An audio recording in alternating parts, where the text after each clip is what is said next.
Hello students, आरकेसन math channel पे आपका पुनः स्वागत है। स्टूडेंट्स, आज का अपना टॉपिक रहेगा एक्सरसाइज 1.1 का क्वेश्चन नंबर 2।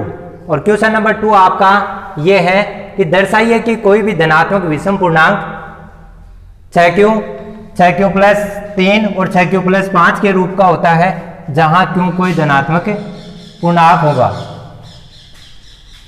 तो इसके यूक्लिड विभाजन प्रमेय का लेंगे और यूक्लिड विभाजन प्रमेय का के अनुसार हमें दो धनात्मक पूर्णांक लेने होंगे a और b।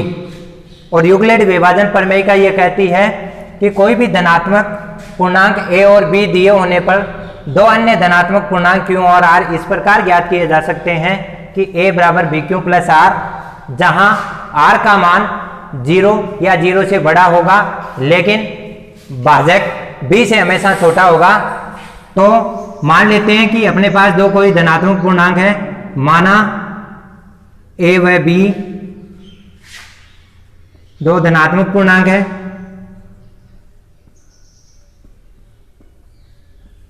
माना a व b धनात्मक पूर्णांक है तथा b बराबर 6 है। b बराबर 6 है। b बराबर 6 इसलिए माना है क्योंकि हमें धनात्मक विषम पूर्णांक को 6 के रूप में दिखाना है। तो यहां से अगर अपन कंपैरिजन करते हैं इस पूर्णांक की यूक्लिड विभाजन प्रमेय का से, तो b की जगह अपना 6 आ रहा है, इसमें भी b की जगह 6 आ रहा है और इसमें भी b की जगह 6 आ रहा है। तो b बराबर 6 मान लिया। तो यूक्लिड विभाजन प्रमेय का के अनुसार यूक्लिड विभाजन प्रमेय का के अनुसार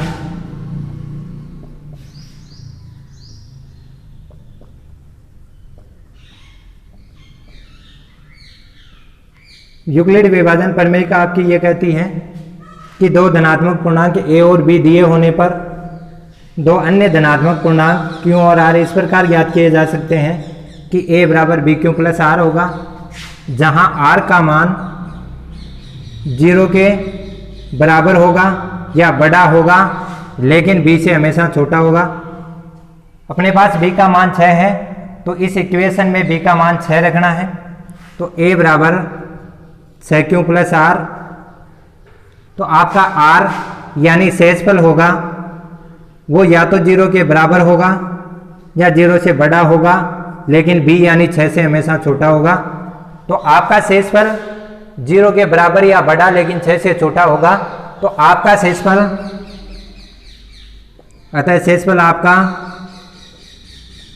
या तो 0 हो सकता है या 1 हो सकता है या 2 हो सकता है या 3 हो सकता है या 4 हो सकता है या 5 हो सकता है।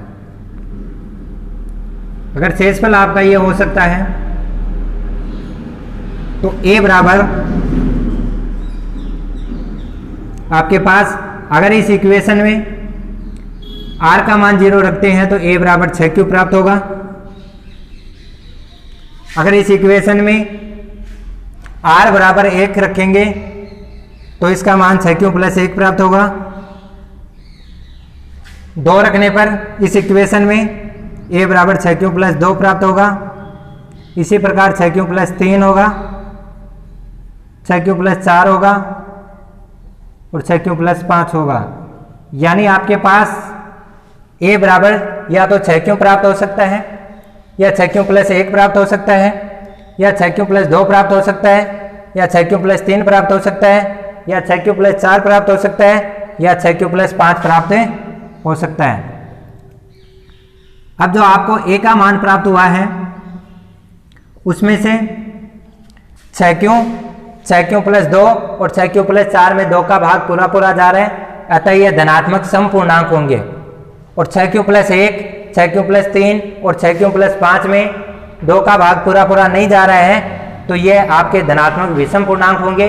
तो आप लिखोगे 6q प्लस 2, 6q प्लस 4 में 2 का भाग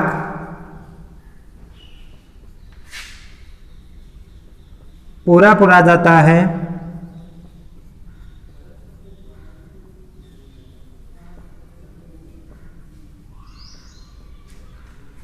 अतः ये धनात्मक समपूर्णांक होंगे।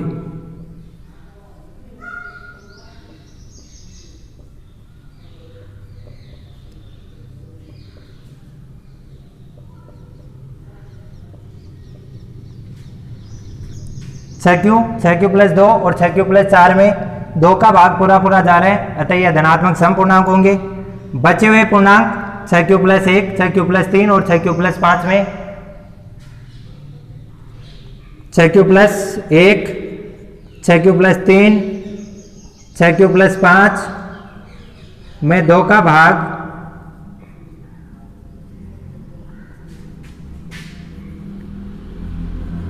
पूरा पूरा नहीं जाता है,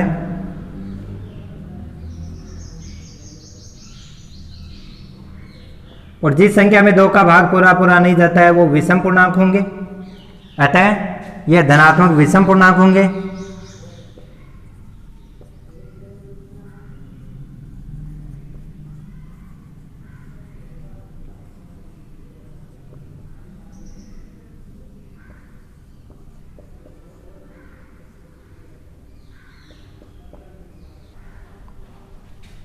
अतः हम कह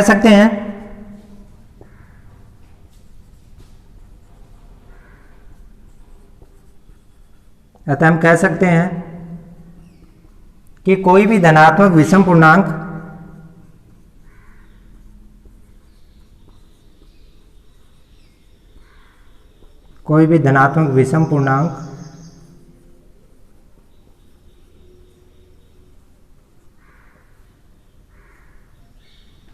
छह क्यू प्लस 1,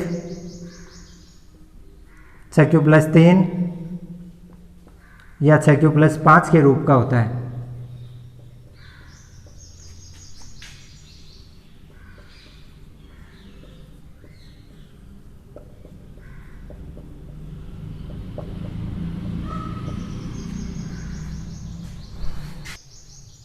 तो स्टूडेंट्स, हमें दे रखा था कि a और b 2 धनात्मक पूर्णांक है और b का मान हमने 6 माना था, तो यूक्लिड विभाजन प्रमेयिका के अनुसार a बराबर बी क्यू प्लस आर हो गया, और r का मान यहाँ पे 0 से बड़ा होगा या बराबर होगा, लेकिन b से हमेशा छोटा होगा। b का मान अपने पास 6 है, तो इस इक्वेशन में b का मान 6 रखने पर a बराबर 6 क्यू प्लस आर हो गया, और r का मान यानी शेषफल का मान आपके 0 के बराबर होगा या बड़ा होगा, लेकिन 6 से हमेशा छोटा होगा।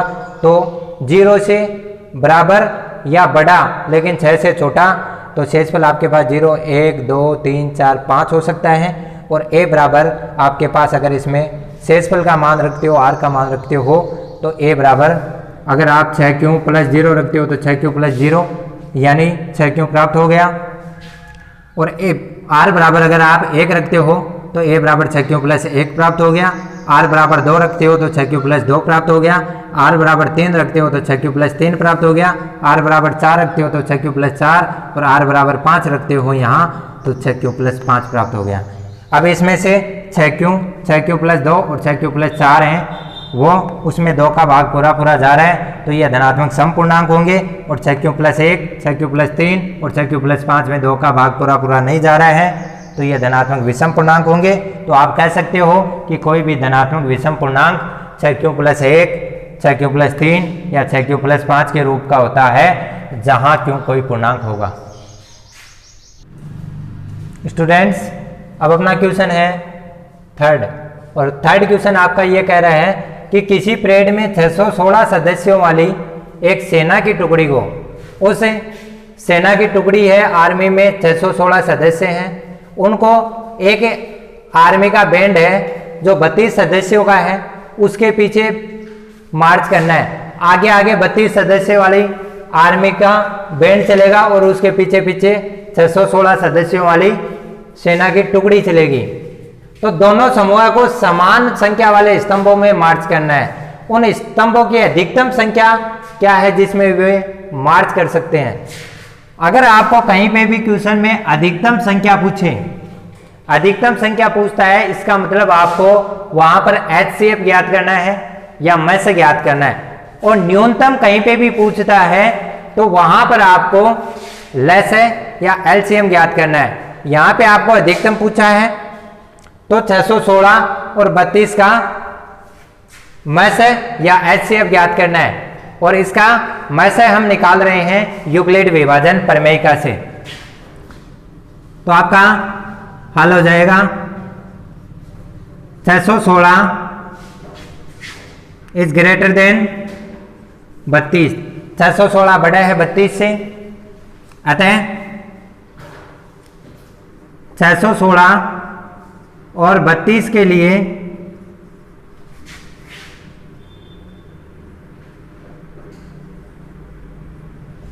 यूक्लिड विभाजन प्रमेयिका का प्रयोग करने पर, यूक्लिड विभाजन प्रमेयिका का प्रयोग करने पर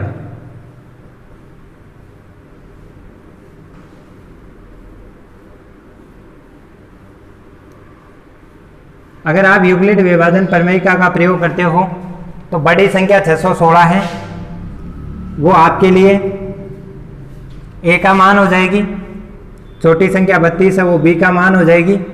तो दो धनात्मक पूर्णांक ए और बी दिए होने पर दो अन्य धनात्मक पूर्णांक क्यू और आर इस प्रकार ज्ञात किए जा सकते हैं कि आर का मान होगा वो 0 से बड़ा होगा या बराबर होगा, लेकिन बी यानी भाजक से हमेशा छोटा होगा। तो विभाजन प्रमेयिका अगर आपने पढ़ी है तो वो होती है भाज्य बराबर भाजक गुणा भागफल प्लस शेषफल।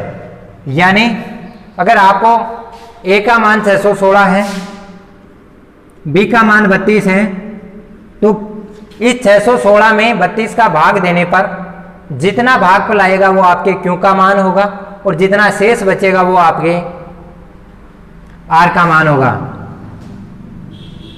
तो भाग देने पर अगर आप भाग देते हो 32 में, 6 में भाग जाएगा नहीं, 61 बना दिया, 61 से 32 का भाग एक बार जाता है, शेषफल 29 है, आगे वाला एक अंक उतार लिया, 296 बन गया। 32 निमाकी होता है 288, 8 बच गया।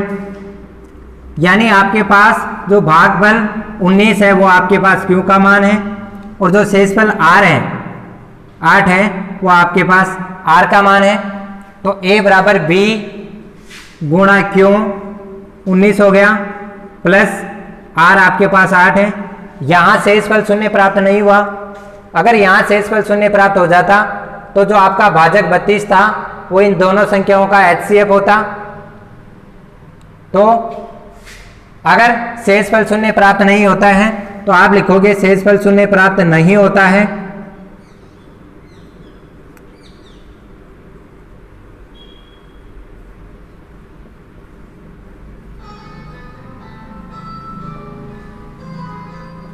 शेषफल शून्य प्राप्त नहीं होता है, अतः जो पिछली बार जो आपका भाजक था वो भाज्य बन जाएगा, यानी ए का मान हो जाएगा, और जो शेषफल रहा है वो बी का मान हो जाएगा। तो अतः 32 और 8 के लिए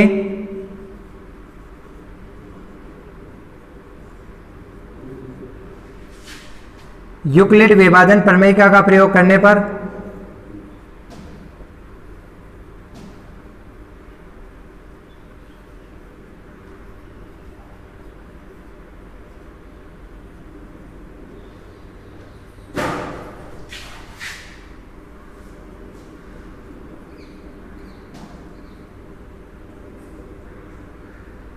तो 32 आपके पास ए का मान है, तो 32 ए बराबर बी, बी आपके पास 8 है। जब 32 में 8 का डिवाइड किया जाता है, भाग दिया जाता है, भागफल 4 प्राप्त होता है, शेषफल 0 प्राप्त होता है। यहां पर आपको शेषफल 0 प्राप्त हो गया, तो अंतिम भाजक 8 आपका दी गई संख्याओं 616 और 32 का HCF होगा। तो आप लिखोगे शेषफल 0 प्राप्त हो जाता है,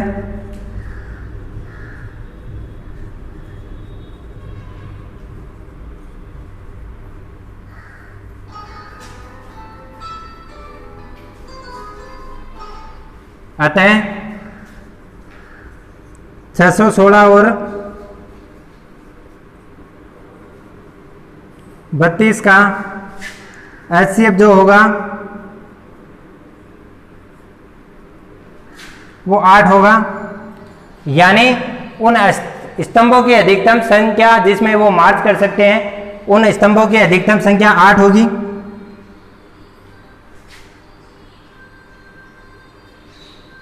अतः मार्च की जा सकने वाली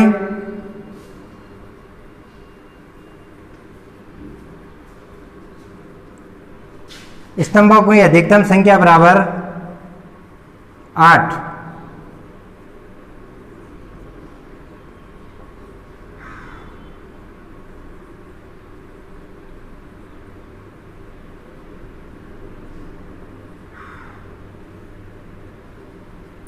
तो स्टूडेंट्स, अपना क्वेश्चन था कि किसी परेड में 616 सदस्यों वाली एक सेना की टुकड़ी को 32 सदस्यों वाले आर्मी बैंड के पीछे मार्च करना है। दोनों समूहों को समान संख्या वाले स्तंभों में मार्च करना है। उन स्तंभों की अधिकतम संख्या क्या है जिसमें वे मार्च कर सकते हैं। अगर कहीं पे भी अधिकतम का नाम आ गया तो वहाँ पे आपको HCF ज्ञात करना है, यानी आपको इस क्वेश्चन में 616 और 32 का HCF ज्ञात करना है। अतः 616 और 32 के लिए आप यूक्लिड विभाजन प्रमेयिका का प्रयोग करोगे। तो 616 के और 32 के लिए अगर आप यूक्लिड विभाजन प्रमेयिका का प्रयोग करते हो तो 616 बड़ा है, ये A का मान हो जाएगा, 32 छोटा है, ये B का मान हो जाएगा। और Q और R ज्ञात करने के लिए आपको 616 को 32 से डिवाइड करना पड़ेगा। जब आप 616 को 32 से डिवाइड करते हो तो भागफल 19 प्राप्त होता है जो आपके Q का मान होगा, और शेषफल आपको 8 प्राप्त होता है जो आपके R का मान होगा। तो आपके पास 616 बराबर 32 गुणा 19 प्लस 8 हो गया। यहाँ शेषफल आपके पास 8 है, शेषफल 0 प्राप्त नहीं होता है।